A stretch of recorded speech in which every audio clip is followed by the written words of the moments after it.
పొత్తుల్లో కలిసి నడవాలని బీజేపీ కూడా డిసైడ్ అయిందా? ఇందుకు బీజేపీ అగ్రనేతలు గ్రీన్ సిగ్నల్ ఇచ్చారా? ఇప్పుడు ఇదే అంశంపై కమలనాథంలో పెద్ద చర్చ జరుగుతోంది. విజయవాడలో బీజేపీ పదాధికారుల సమావేశం జరిగింది. ఈ సమావేశంలో ఢిల్లీ నుంచి పరిశీలకులుగా వచ్చిన నేతల నుంచి సంకేతాలు వచ్చినట్టు తెలుస్తోంది.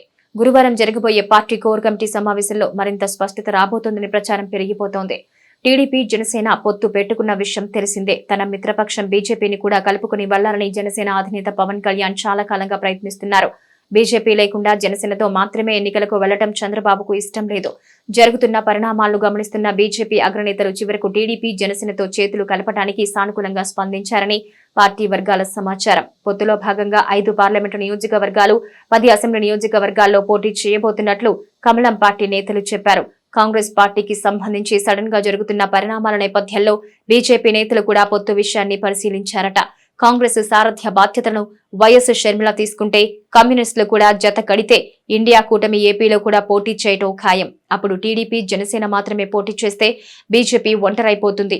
అందుకనే టీడీపీ జనసేనతో పొత్తుకు రెడీ అయితే ఏపీలో ఎన్డీఏ కూటమి పోటీలో ఉన్నట్లవుతుందని అగ్రనేతలు భావించారట.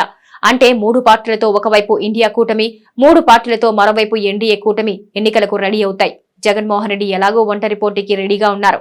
కాకపోతే కూటమిలో భాగంగా పార్టీలు పోటీ చేయబోయే సీట్ల సంఖ్య, నియోజకవర్గాలు ఏవన్న విషయం తేలటంతో కాస్త ఇబ్బందులు ఎదురవ్వటం ఖాయం. ఆ సమస్యను గనక పార్టీలు అధిగమిస్తే పొత్తులు సాఫీగా జరిగే అవకాశాలున్నాయి. అప్పుడు ఎన్నికలు చాలా రంజుగా ఉంటుందంటంలో సందేహం లేదు. మరి పొత్తులపై క్లారిటీ ఎప్పుడొస్తుందో, చివరకు ఏమవుతుందో చూడాలి.